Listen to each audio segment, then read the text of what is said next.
Welcome to NarrativeNook audio tales where enchanted stories come to life. If you enjoy our stories, please subscribe, like and share to support our channel. Enjoy listening. That very night, Gina and her husband brought Aubrey back to the Pearson residence. You got hurt. Just stay at home for the time being, Gina said to her daughter as she sat on the edge of the bed. There was a strange expression on her face. Aubrey glanced at Gina as fury rose in her heart. My plan backfired, so you don't want me to head out and get mocked by others, do you? All these years, her parents had been regarding her as an item. They wanted nothing more than to marry her to Lucian. Despite sharing their sentiments, Aubrey was disappointed to be raised by such parents. Besides, they didn't offer her any help at all. Gina stiffened for a few moments before regaining her composure. How could you say that? I'm worried about you. Look, your leg is hurt. There's no way you can go out like this. Aubrey gritted her teeth and balled her fists. She refused to admit defeat. Why did Lucian spend the entire night with Roxanne despite her minor cold, but refuse to spend time with me when I am injured? The more Aubrey thought about it, the more furious she got. Gina was about to say something when Aubrey announced angrily, "No. This has to get out." Gina looked at Aubrey in confusion. Why? Aubrey had fallen down when she went to visit Lucian and had been turned away at the door. Besides, the two had been engaged for 6 years and had yet to set a wedding date. If the public were aware of these facts, they would likely draw their own conclusions and mock the Pearsons for trying to benefit from their association with the Farwells but failing to do so. Gina wanted to avoid this embarrassment for Aubrey and the Pearson family. Remembering the rumors circulating online, she felt a twinge in her heart. However, Aubrey appeared both determined and mad. If I don't tell Sonia about this, she'll never know I was hurt. She finally realized that Lucian would never fall in love with her. Her only hope was to gain Sonia's sympathy and marry into the Farwell family with her blessings. The only way to do that was to spread the news about her injury so that Sonia would know how Lucian treated her. It was only then that Gina realized what Aubrey was getting at. However, she still had her doubts. She knew they would have to come up with a new explanation before spreading the news. Even so, after word got out, there would be a risk that someone might uncover the truth.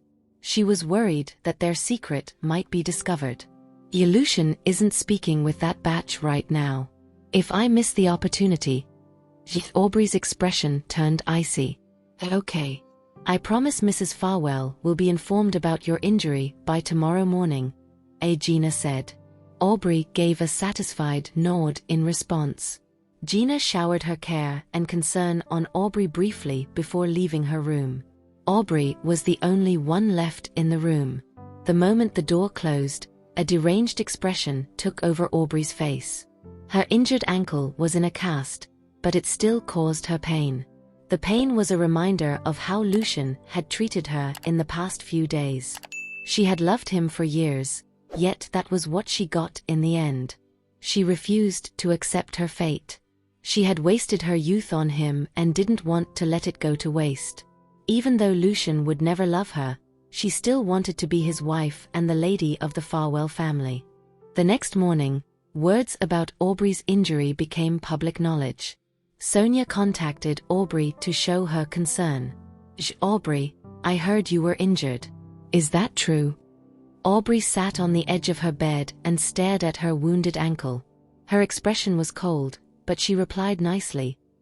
I accidentally fell down, but I'm fine. You don't have to worry about me, Mrs. Farwell. Sonia furrowed her brows. How did you fall? Didn't you visit Lucian yesterday? Does he know that you're hurt? Aubrey sounded conflicted as she responded. Mrs. Farwell, you should stay out of this. He knows about it, doesn't he? Sonia immediately guessed. Every time Lucian mentioned his relationship with Aubrey, he would tell me to stay out of it.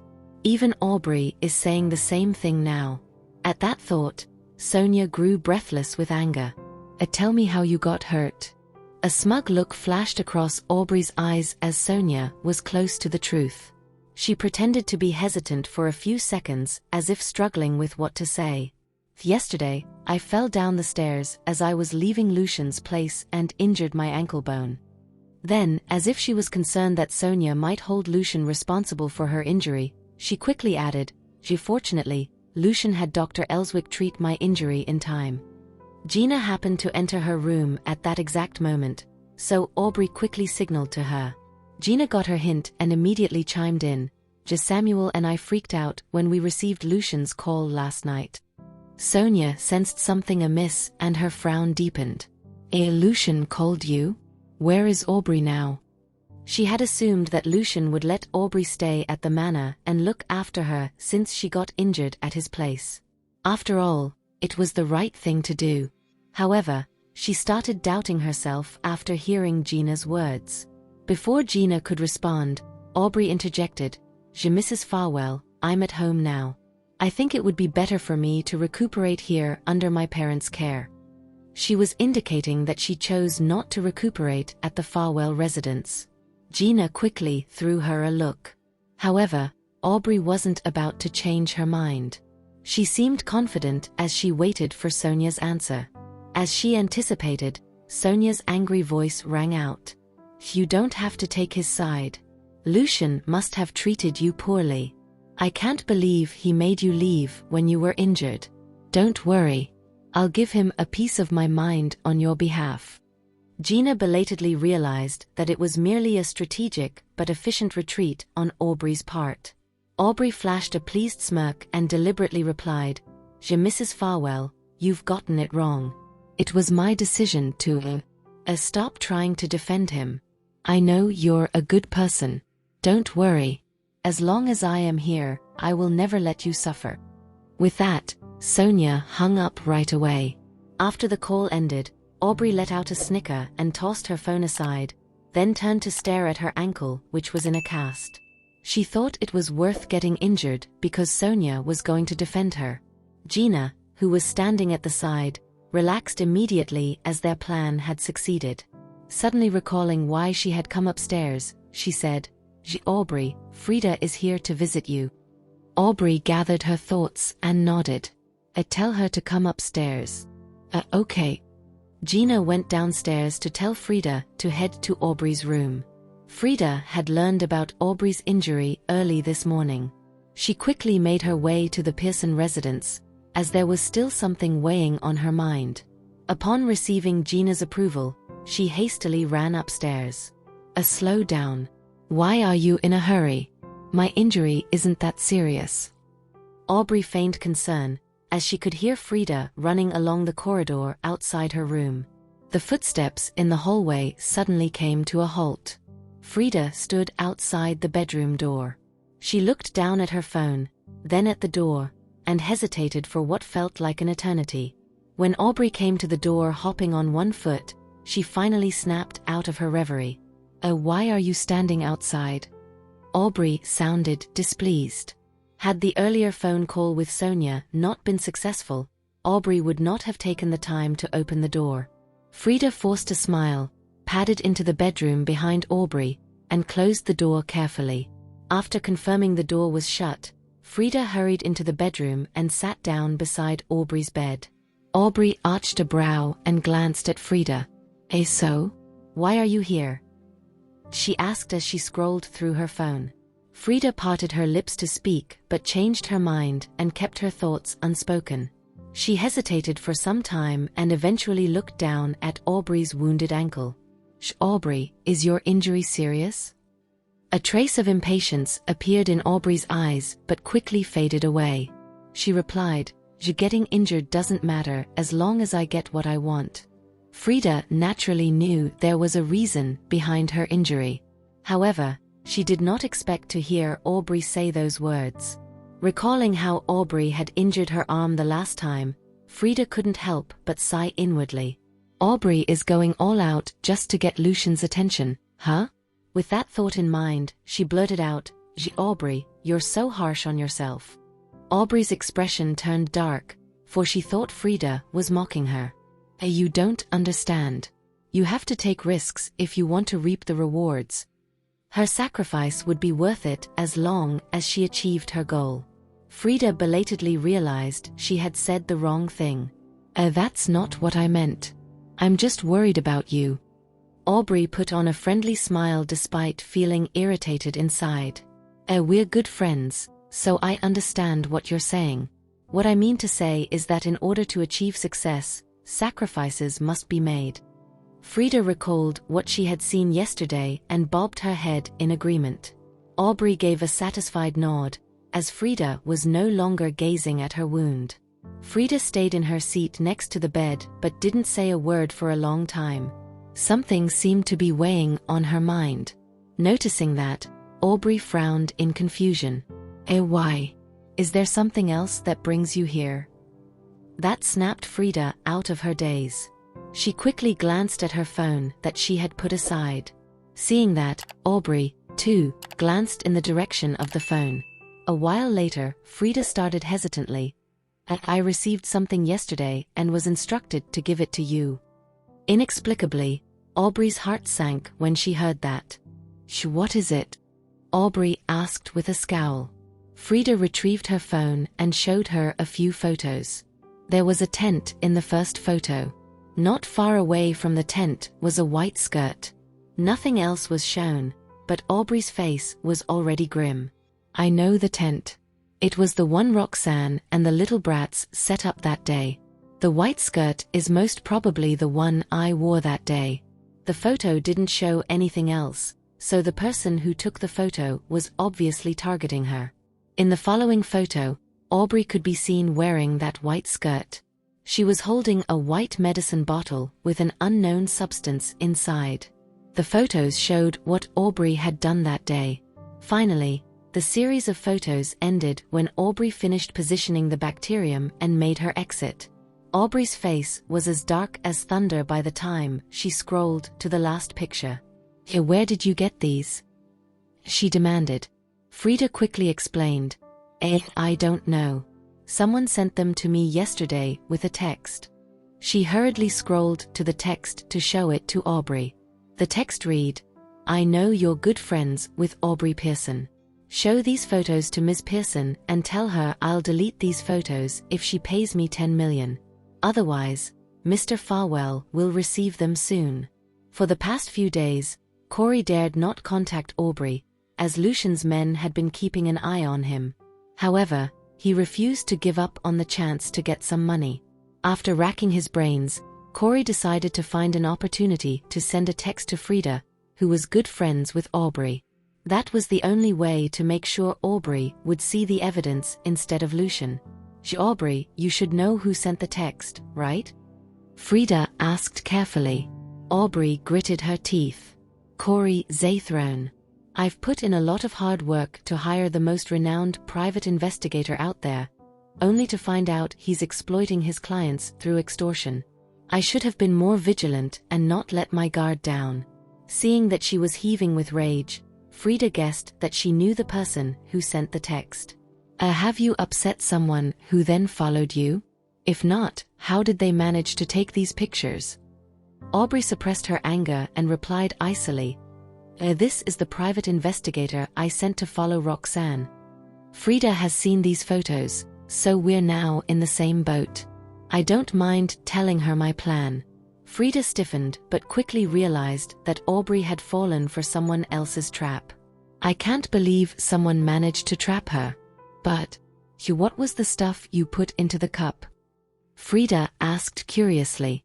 Aubrey proceeded to explain her plan. She concluded, I taught the little brats a lesson before that, but they didn't learn from their mistake. So I decided to let them suffer once again." She taught them a lesson before that? Something occurred to her. The bacterium you asked me for back then." Before she could complete her sentence, Aubrey interjected, "You guessed it right. We are both in this together, so don't you dare turn against me." Frida froze when she heard that. Although she hated Roxanne and her kids, she never intended to hurt Estella. After all, doing so would mean making an enemy of Lucian, and nobody in Horrington would dare to get on his bad side. However, Aubrey had gotten her involved in her evil deeds without her knowledge. What's the matter? Are you scared?" Aubrey asked while looking at her coldly. Frida came back to her senses. Aubrey is right. Regardless of how I feel about the situation, I am indeed in the same boat as her now. Since there's no running away from me anymore, my best bet is to help Aubrey become Lucian's wife. Once she rises to power, we'll be able to cover our tracks. With that in mind, Frida flashed Aubrey a nonchalant smile and replied, "Since when have I ever been scared? Those little batches had it coming. They only have their insolence to blame."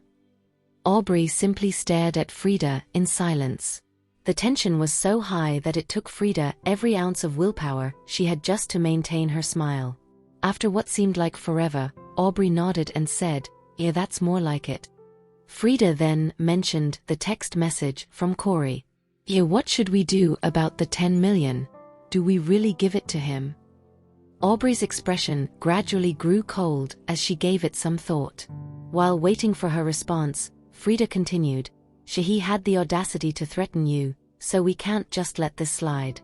I'm surprised he dared demand 10 million from us. What do you plan on doing about it?" Aubrey asked with a chuckle. We mustn't pay him the money. Doing so might just provide him with more dirt on us." Frida replied. Aubrey's face clouded over. What Frida said is indeed possible.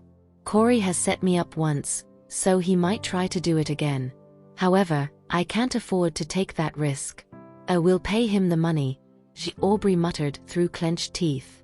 Frida went wide-eyed with shock. Aubrey.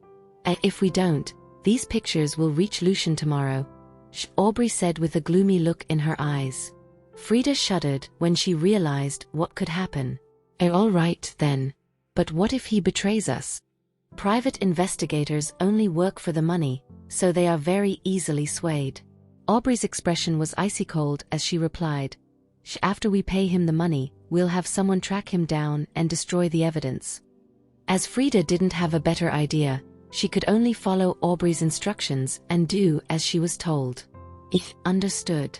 I'll have someone take care of it right away." Although Aubrey found it disgusting, she pretended to be touched and held Frida's hand. Confused, Frida froze and stared at her in silence. With Frida's hand in her own, Aubrey put on the most sincere expression possible as she said, Don't worry, Frida. Once I marry into the Farwell family, I'll be sure to reward you for helping me all this while." Frida's panic and fear seemed to have disappeared after she heard that. She flashed Aubrey a confident smile and said, "You're doing all of this for Lucian's sake, so I'm sure he'll come to like you in the end." Those words hurt Aubrey's heart like salt on a wound. Despite feeling incredibly disgusted and annoyed, Aubrey simply let out a wry chuckle. Let's hope so." The two of them then chatted for a little while longer. In order to prevent Corey from betraying them out of desperation, Frida quickly left to carry out Aubrey's instructions. Meanwhile, in the CEO's office of Farwell Group, Jonathan was sitting in front of Lucian with a teasing smile on his face. "I hear a portion of medicinal herbs from Herbscape Group's overseas branch has been shipped back to Horrington." Lucian simply nodded without saying anything in response. Back then, I suggested you lend a helping hand, but you refused to do so. Now, look what has happened." Jonathan continued with a chuckle. "I thought he was actually going to ignore Roxanne completely, but he ended up intervening anyway. Well, how did Dr. Jarvis respond to you lending her a hand?" Jonathan asked. The look on Lucian's face turned gloomy the moment he heard that. When Jonathan didn't get a response from Lucian, he slowly came to realize that he had said something he shouldn't have. From his expression, it's obvious that their relationship has yet to improve. In fact, it might even have gotten worse. This doesn't make any sense, though. Noticing the confused frown on Jonathan's face, Lucian said, "It's been a week since we've contacted each other." Jonathan got even more confused. What? Why is that? What happened? After taking a moment to eye Lucian from head to toe, Jonathan figured he either got mad at Roxanne or had done something to anger her again. After all, it was Lucian who wanted to win her heart over. One glance at Jonathan was all Lucian needed to figure out what he was thinking. Seeing as his line of thought was similar to Estella's, Lucian could only let out a helpless sigh. I don't know the reason either. He then paused to take a deep breath before continuing. I thought I had done plenty for her, but she started avoiding me again after my mother brought Essie home. She knew I was sick last week, but she didn't even bother to ask me how I was doing. That puzzled Jonathan even further. Right as he thought things couldn't get any worse, Lucian added, I did exactly what you told me to. I sent them the medicinal herbs that they needed, but she didn't even contact me after that. She didn't even call to say thanks? Jonathan asked in shock. Lucian's lips curled into a wry smile. Not only did Roxanne not thank him for his help, but she also had someone else answer his calls for her. This doesn't make sense. You've done so much for Dr. Jarvis. She should at least feel touched or something. Jonathan mumbled to himself. How could Dr. Jarvis not feel anything at all? What else can I do? Lucian asked coldly. Jonathan felt anxious and guilty when he heard Lucian's tone of voice. Lucian has been consulting me for advice on courting Roxanne all this while, so I'm partially responsible for his failure. Dr. Jarvis is the most suitable woman for him, so I can't let her leave him like this. Even so, judging by what Lucian said earlier, it would seem that she no longer has feelings for him. Otherwise, she would have at least called to check on Lucian when he fell sick. Jonathan looked up at Lucian and asked cautiously, Lucian, what do you think Ms. Jarvis feels about you all this while? The look on Lucian's face grew solemn the moment he heard that. How does Roxanne feel about me? I've never thought about that before. According to her, she has always treated me like a complete stranger. However, I can tell from her attitude toward me that she sees me as more than a stranger. Could it be that she has started to develop feelings for me after my attempts at wooing her?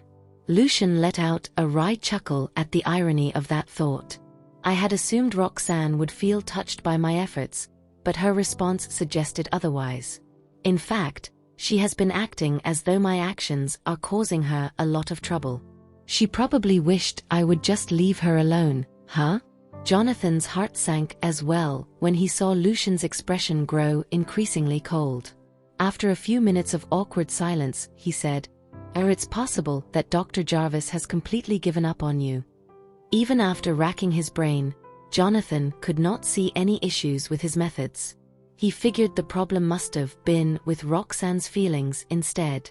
Jonathan could clearly feel the tension rising in the office, but he decided to continue with his analysis anyway. If I were to put myself in her shoes, I wouldn't be able to forgive you for what happened 6 years ago either. Dr. Jarvis had been living overseas for the past 6 years, so why did she return all of a sudden? I believe it's because she has let go of what happened in the past. Now that Jonathan has mentioned it, Roxanne did claim that we're just strangers when she first returned to the country. As though Lucian's icy-cold aura had affected the air around him, Jonathan felt a shiver down his spine when he was done explaining his thoughts. He quickly corrected himself by saying, this isn't necessarily a bad thing, though. If Dr. Jarvis has completely given up on you, then the process to win her back will be a lot simpler. It wasn't until Jonathan met Lucian's icy-cold gaze that he realized he had said something he shouldn't have again. What am I saying? There's no way it's going to be simpler. Given Lucian's situation, it's obvious that the difficulty level is through the roof. Honestly, if I weren't part of the reason he ended up like this, I probably would have taken off long ago. Whatever, I've given him far too much advice to back out now. I can't just sit idly by and watch Lucian fail like this. Jonathan cleared his throat and said, It's also possible that my suggestions weren't good enough. Lucian simply arched an eyebrow at him in response. Feeling relieved that he was finally making positive progress, Jonathan continued, Every woman behaves differently. What other women like may not necessarily appeal to Dr. Jarvis. The most important thing right now is to focus on what she likes. Lucian remained silent and motioned for him to keep going. In order to win Dr. Jarvis over, we'll need to do more research and find out what she truly wants, Jonathan went on. Lucian let out a sarcastic snicker, and Jonathan went silent immediately after that. Forget it, Lucian said emotionlessly. I've spent way too much time and effort on Roxanne. I thought I was doing a great job by supporting her interest in medicine. I even helped secure her partnership with Damaris Group and delivered the medicinal herbs that the Research Institute needed. I did so much for her, yet she didn't even bother to say thanks. All things considered, Jonathan is likely right about her giving up on me completely.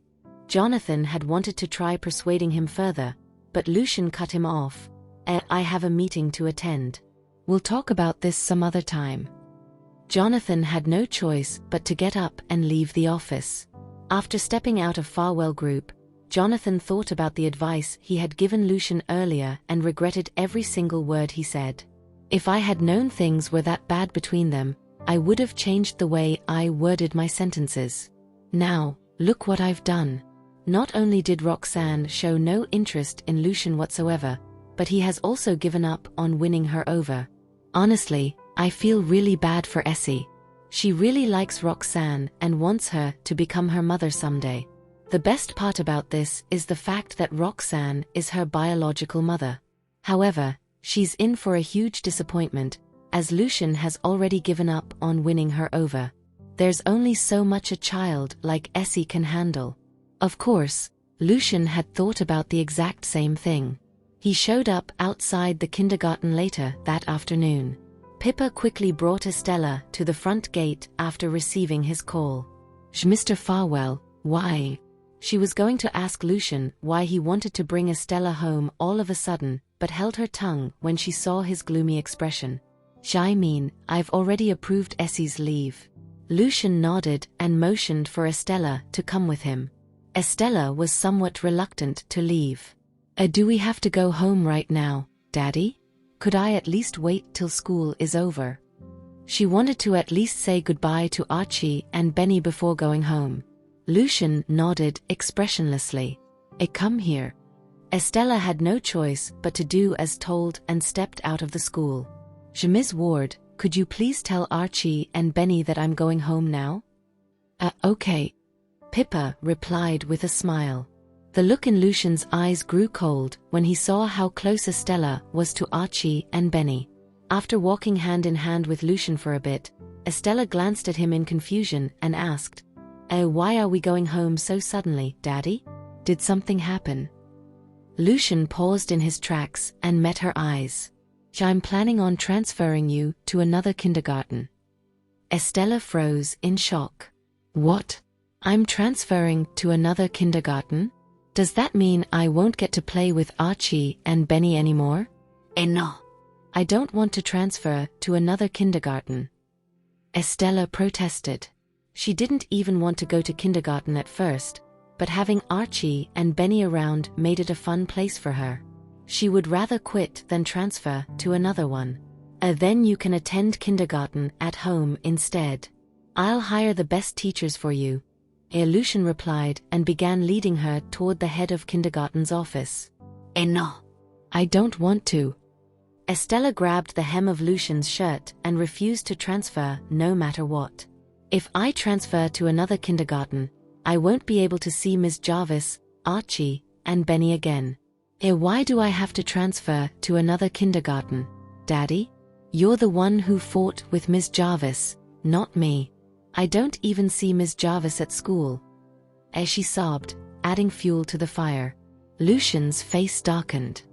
I'm not transferring to another kindergarten. Estella repeated with tears in her eyes.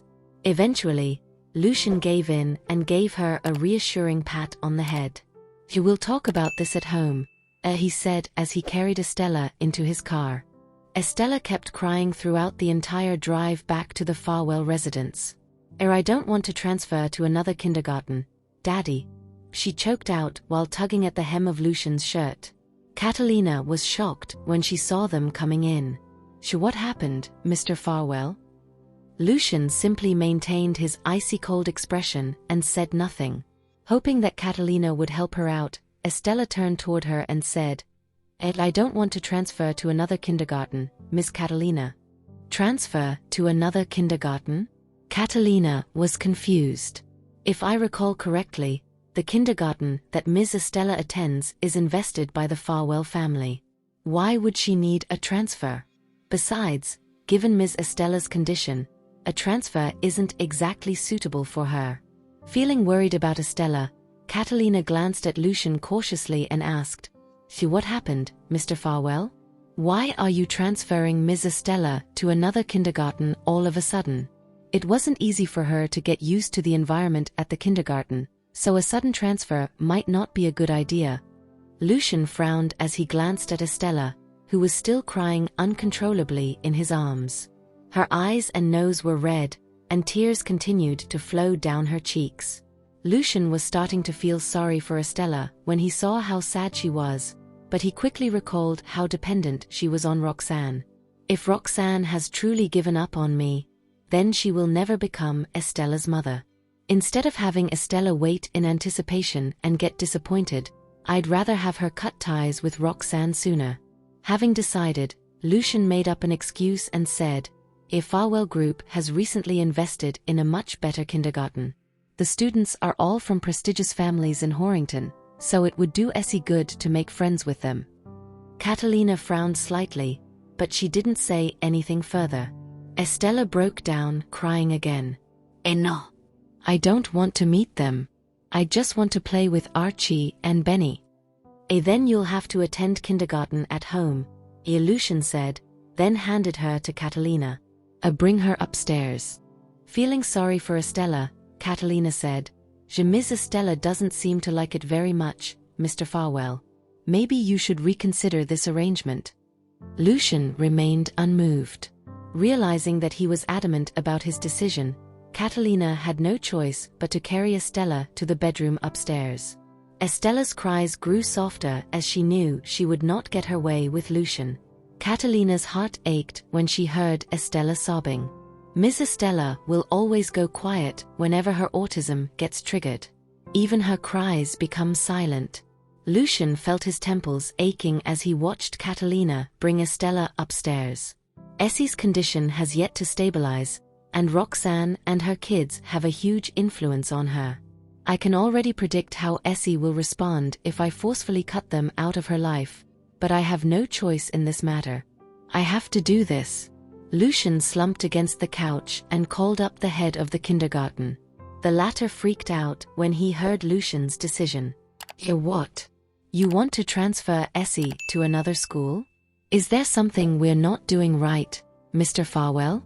If yes, please let me know. I promise I'll fix it. It's a personal reason and has nothing to do with the kindergarten. Don't worry. Farwell Group will not withdraw its funding, Lucian replied calmly.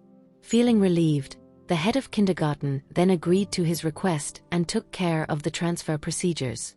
Meanwhile, Archie and Benny were standing next to Pippa at the kindergarten. Where did Essie go, Ms. Ward?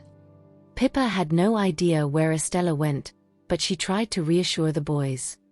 Essie took the day off, but I'm not too sure about the reason. Will we be able to see her tomorrow? Archie asked. Pippa was hesitant to answer that question at first. Seeing how anxious the two of them were, however, she flashed them a smile. Yes, you will. Only then did Archie and Benny breathe sighs of relief. When classes were almost over, Pippa received a call from the head of kindergarten. He summoned her to his office and handed her a document and a pen. All that's left to do is for you to sign this. Pippa took the pen and quickly read through the document. Essie is transferring to another kindergarten? But why? Is there something we're not doing well enough? She asked in confusion when she realized what it was. Mr. Farwell said it was a personal reason. He also said he would continue funding this kindergarten, so you don't have to worry about a thing. Just go ahead and sign the document, the head of kindergarten replied with a smile. For some reason, Pippa couldn't bring herself to sign the document. I was the one who sent Essie out the gate today. Had I known she would be transferring to another kindergarten, I would have at least had a word with Mr. Farwell. Essie is in no condition to transfer right now. Besides, I just promised Archie and Benny that they'd be able to see her tomorrow. If I sign this now, how will I answer the boys tomorrow? Well, hurry up and sign the document. I want to keep Essie here too because it'll maximize the amount of funding we receive from Mr. Farwell. However, this is his decision, so there's nothing much we can do about it, said the head of kindergarten. After taking a moment to recompose herself, Pippa signed her name on the document. The next morning, Archie and Benny ran up to Pippa immediately after Lisa dropped them off at the gate. Good morning, Ms. Ward. Is Essie here? As they asked in unison. With a conflicted look on her face, Pippa shook her head. Thinking Estella was just running late, Archie and Benny stood next to Pippa and said, then we'll wait for her here. Pippa opened her mouth, but the words were somehow stuck in her throat. When it was time for class, Archie and Benny still saw no sign of Estella. Realizing that it was impossible to keep it a secret anymore, Pippa said, stop waiting. Essie won't be coming anymore. Archie and Benny went wide-eyed with shock. Aha! Why? She was just fine yesterday. Why would she stop coming all of a sudden? Pippa looked away to avoid their gazes as she replied helplessly. I only found out about this after class yesterday. Essie is transferring to another kindergarten. Sure enough, Archie and Benny were shocked to the core. Essie is going to transfer to another kindergarten? Why don't we know about this? Essie would have told us. It was probably a last-minute decision. I'm not too sure about the exact reason behind her transfer, Pippa said. That was when Archie and Benny knew Estella was really getting a transfer, and they were absolutely devastated. Pippa knew how close the three of them were, so it pained her to see them upset like this. However, all she could do was try her best to comfort them. You three may not be in the same kindergarten anymore, but you can still play with each other when you're at home. Thank you for listening. If you have enjoyed this story, please like and share so others can see it too. Also hit the subscription button and notification bell so you can be notified on our next release. Thank you for your support. God bless you.